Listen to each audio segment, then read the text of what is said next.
कभी कभी क्या होता है कि आपको बार बार जमाई आती है या फिर आपके मुंह से बदबू भी आती रहती है और रात को जब आप सोते हो तो अचानक से पैरों में झटके लगने लगते हैं, क्रैम्प्स उठने लगते हैं और आप क्या सोचते हो कि बस नॉर्मल सी बात है और इग्नोर कर देते हो। लेकिन क्या हर बार अगर आपको यही प्रॉब्लम हो रही है तो क्या ये नॉर्मल हो सकती है? हमारी बॉडी हमें लगातार छोटे छोटे सिग्नल देती रहती है, कभी कभी वीकनेस के थ्रू देती है और कभी कभी डिस्कंफर्ट के थ्रू देती है और कभी किसी हेल्थ वार्निंग के रूप में भी सिग्नल देती है। लेकिन एक जो सबसे इंपॉर्टेंट बात है मैं उसे क्लियर कर देता हूँ, सिर्फ एक ही सिम्टम को देखकर आप अपनी बीमारी का पता नहीं लगा सकते। आज की इस वीडियो में हम इसी टॉपिक पर बात करने वाले हैं कि हमारी बॉडी क्या क्या सिग्नल देती है और उसे हम बहुत ही सिंपल लैंग्वेज में समझेंगे कि कुछ भी प्रॉब्लम अगर हमारी बॉडी में हो रही है, कुछ भी सिम्टम अगर हमें दिख रहे हैं तो उसके पीछे क्या रीजन होते हैं। इसके अलावा हमें इन सब चीजों को कब सीरियस लेना चाहिए और कब हमें डॉक्टर के पास जाना चाहिए और बेसिक से प्रैक्टिकल स्टेप्स के ऊपर भी बात करेंगे जो आपको फॉलो करने चाहिए। तो वीडियो को एंड तक जरूर देखना। दोस्तों, आजकल जो सोशल मीडिया का जमाना है और आजकल बहुत सारे लोग कंटेंट क्रिएट करते हैं और उसमें कई तरह की चीजें भी बताते हैं। कई सारी वीडियोस में क्या बताया जाता है कि अगर आपको ये सिम्टम हो रहा है तो इसके पीछे ये बीमारी आपको हो सकती है, या फिर कुछ विटामिन डेफिशिएंसीज के बारे में भी बताया जाता है कि अगर आपको कोई ये सिम्टम दिख रहा है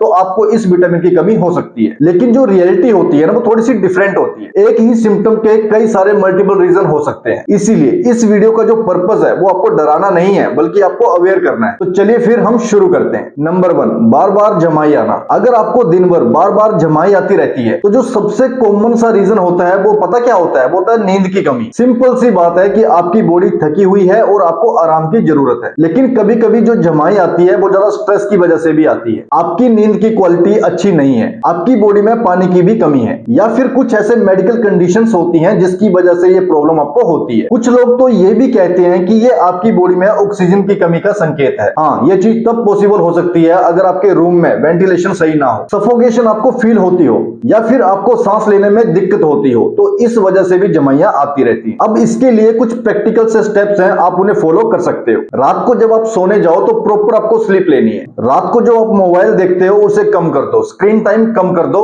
नींद आपको अच्छी आएगी। और जितना हो सके अपनी बॉडी को हाइड्रेट रखो, खूब मात्रा में पानी पियो। अगर जमाई लेने के साथ साथ आपकी चेस्ट में डिस्कंफर्ट फील होता है, सांस लेने में भी दिक्कत होने लगती है, या फिर आपको थकावट बहुत ज्यादा महसूस होती है, तो ऐसी कंडीशन में आपको इसे इग्नोर नहीं करना चाहिए बल्कि डॉक्टर को दिखाना चाहिए। नंबर 2, मुंह से बदबू आना। अगर आपके मुंह से बार बार गंदी स्मेल आती रहती है तो हर बार इसके पीछे पेट का रीजन नहीं होता बल्कि कुछ और भी रीजन होते हैं। सबसे कॉमन जो रीजन होता है वो होता है कि आप अपने मुंह की सफाई अच्छे से नहीं करते, अपने दांतों को अच्छे से साफ नहीं करते, अपनी जीभ को भी अच्छे से साफ नहीं करते, आपका मुंह भी सूखा रहता है, स्मोकिंग आप बहुत ज्यादा करते हो, या फिर कभी गम इन्फेक्शन की वजह से भी ऐसा होता है। कई बार आपको एसिडिटी होती है, डाइजेशन आपका वीक होता है, तो उस वजह से भी प्रॉब्लम होती है। अब इस कंडीशन में लोग क्या करते हैं कि सौंफ खा लेते हैं, इलायची खा लेते हैं, लेकिन ये परमानेंट सोल्यूशन नहीं है। अब इस कंडीशन में आप क्या करोगे? कौन से बेसिक स्टेप्स को फॉलो करोगे? दिन में आपको कम से कम 2 बार ब्रश करना है। जीभ को साफ करने के लिए जो टंग क्लीनर होते हैं आप उसे यूज करो। पानी की मात्रा अपनी बॉडी में अच्छी रखो, अपनी बॉडी को हाइड्रेट रखो। और अगर स्मेल लगातार आ रही है, इनसे भी फर्क नहीं पड़ रहा, तो फिर आपको डेंटिस्ट को दिखाना चाहिए। नंबर 3, कानों में आवाज आना या घंटी बजना। अगर कानों में वजिंग जैसी आवाज आती है, रिंगिंग जैसी आवाज आती है, या फिर घंटी जैसी साउंड आती रहती है, तो इसके पीछे भी कई सारे रीजन हो सकते हैं। या तो आप अचानक से किसी तेज आवाज के दायरे में आ गए हो, आपके कानों में मैल का जो जमाव है वो ज्यादा हो गया है, अब चिंता बहुत करते हो, तनाव में रहते हो, कई बार ब्लड प्रेशर का इश्यू भी होता है, और कई बार तो कुछ मेडिसिन आप ऐसी लेते हो जिसकी वजह से भी ऐसी प्रॉब्लम होती है। लेकिन अगर आपको ये प्रॉब्लम लगातार हो रही है और लगातार आपके कान बज रहे हैं, आपकी जो सुनने की कैपेसिटी है वो भी चेंज हो रही है, तो इस कंडीशन में आपको ENT से कंसल्टेशन जरूर लेना चाहिए, डॉक्टर को दिखाना चाहिए। लेकिन फिर भी कुछ लोग सेल्फ केयर करना चाहते हैं, तो उन्हें कौन से स्टेप्स फॉलो करने चाहिए? लाउड वॉल्यूम आपको अवॉइड करनी है, ज्यादा तेज आपको नहीं सुनना है, अपने स्ट्रेस को मैनेज करो, ज्यादा चिंता मत करो। आप अपने बीपी को भी चेक करवा सकते हो क्योंकि ये भी एक इश्यू हो सकता है। नंबर 4, बालों का ज्यादा झड़ना। हेयर फॉल जो है ना वो आजकल बहुत कॉमन हो चुका है और हर बार रीजन आयरन की डेफिशिएंसी ही नहीं होती, इसके भी कुछ पॉसिबल रीजन होते हैं, जैसे कि ज्यादा स्ट्रेस लेना, आपकी डाइट में न्यूट्रिशन की कमी होना, आपकी डाइट में प्रोटीन की कमी होना, बॉडी में विटामिन की कमी होना, थायराइड की वजह से भी ऐसा होता है, हार्मोनल इंबैलेंस की वजह से भी बाल झड़ते हैं, अगर आपके स्कैल्प में इन्फेक्शन है तो उस कंडीशन में भी ऐसा होता है, और कई बार मौसम के बदलाव की वजह से भी ऐसा होता है। लेकिन अगर आपको हेयर फॉल कुछ ज्यादा ही हो रहा है और सिर में बेल्ट पैचेस बन रहे हैं तो इस कंडीशन को आपको इग्नोर नहीं करना चाहिए। अगर आपके लिए पॉसिबल हो सके तो आप डॉक्टर को दिखाओ, या फिर आप घर पर रहकर भी कुछ बेसिक से स्टेप्स फॉलो करना चाहते हैं तो वो भी कर सकते हो। जैसे कि डाइट में प्रोटीन को इंक्लूड करो, ये बहुत जरूरी है। अपनी डाइट में हरी सब्जियों को इंक्लूड करो, रोज आपको हरी सब्जियां खानी है। इन चीजों को इंप्रूव करो, रेगुलर बेस पर अपनी डाइट में इंक्लूड करो, आपको रिजल्ट मिलना शुरू हो जाएंगे। और साथ में डॉक्टर कंसल्टेशन भी जरूरी है। नंबर 5, पैरों में सूजन। जब पैरों में स्वेलिंग होती है तो ये कभी कभी नॉर्मल भी हो सकता है। जैसे कि अगर आप ज्यादा देर तक खड़े रहते हो, लॉन्ग ट्रेवल करते हो, आपके खाने में नमक की मात्रा ज्यादा है। लेकिन हर बार सिर्फ यही रीजन नहीं होते, बल्कि सीरियस रीजन भी हो सकते हैं। जैसे कि हार्ट इश्यू, किडनी में दिक्कत हो सकती है, लीवर में भी दिक्कत हो सकती है, या फिर आपकी बॉडी में ब्लड सर्कुलेशन काफी पुअर है। अगर एक ही पैर में स्वेलिंग हो,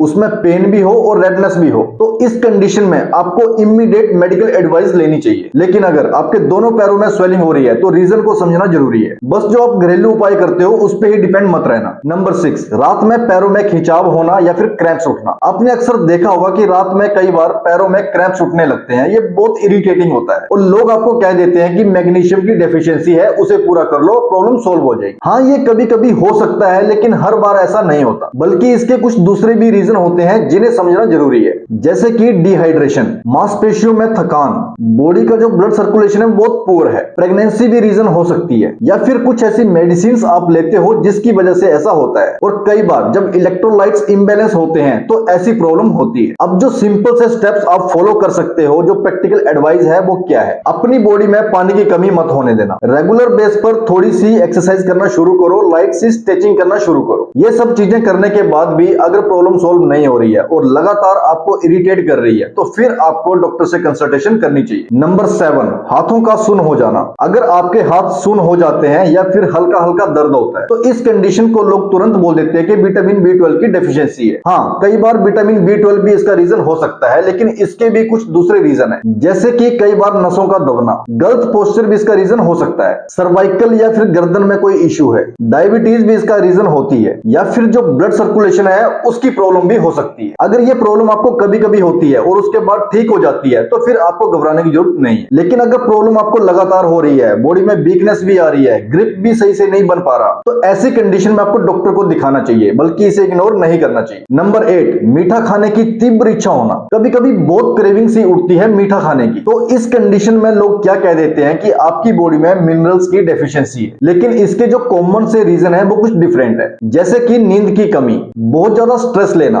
खाने पीने का ध्यान ना रखना, खाने का टाइम भी चेंज होना, ब्लड शुगर भी आपकी ऊपर नीचे होती रहती है, या फिर ये आपकी आदत भी हो सकती है। अगर आप दिन भर अपनी बॉडी को प्रॉपर मील नहीं देते तो ऐसी क्रेविंग उठती रहती है। और इसके लिए सिर्फ एक ही सोल्यूशन है कि अपनी डाइट को बैलेंस करो। इसके अलावा आप कुछ भी कर लो, ये क्रेविंग शांत नहीं हो सकती। नंबर 9, बार बार सिर दर्द होना। अगर आपको लगातार सिर दर्द रहता है तो इसे हल्के में मत लेना। इसके पीछे भी कई सारे रीजन होते हैं। या तो बॉडी में पानी की कमी है, स्ट्रेस आप बहुत ज्यादा लेते हो, नींद की भी कमी है, आंखों पर कुछ ज्यादा ही प्रेशर है, माइग्रेन की प्रॉब्लम भी हो सकती है, साइनस का इशू भी हो सकता है, या फिर ब्लड प्रेशर भी इसका रीजन हो सकता है। लेकिन हमेशा सिर्फ यही रीजन नहीं होते, बल्कि कुछ सीरियस रीजन भी होते हैं। जैसे कि अचानक से बहुत तेज सिर दर्द होना, आंखों की रोशनी भी धुंधली होना, उल्टी करने का मन करना, या फिर बॉडी में कमजोरी का फील होना। अगर ऐसा कोई भी रीजन आपको दिखता है तो आपको तुरंत डॉक्टर को दिखाना चाहिए। दोस्तों, जो एक बात है ना, वो बहुत ही इंपॉर्टेंट है और आपको जरूर समझनी चाहिए। इंटरनेट पर आपको बहुत सारी वीडियोस मिल जाएंगी जो कि सिम्टम्स के बारे में बताती हैं, लेकिन वो सभी वीडियोस आपके लिए अवेयरनेस का काम करती हैं, वो सोल्यूशन नहीं होती। क्योंकि कोई भी एक सिम्टम को देखकर आप किसी भी बीमारी का पता नहीं लगा सकते। जैसे कि अगर आपको हेयर फॉल हो रहा है तो हमेशा आयरन डेफिशिएंसी ही रीजन नहीं होती, या फिर आपको हेडेक हो रहा है तो डिहाइड्रेशन ही रीजन नहीं हो सकता। इसके पीछे और भी रीजन हो सकते हैं। हेल्थ को लेकर हम अंदाजा नहीं लगा सकते, बल्कि प्रॉपर टेस्ट करवाना जरूरी होता है। क्योंकि हमारी जो बॉडी है ना, वो बहुत ही कॉम्प्लेक्स है और जो सिम्टम्स हैं वो ओवरलैप होते रहते हैं। तो फिर आपको क्या करना चाहिए, किन चीजों का ध्यान रखना चाहिए, कौन सी प्रैक्टिकल हेल्थ एडवाइस है जो कि आपको फॉलो करनी चाहिए। आपको बॉडी जो भी सिग्नल देती है आप उसे इग्नोर मत करो। अपनी नींद को सही करो, गहरी नींद लो, अपनी डाइट को भी बैलेंस करो,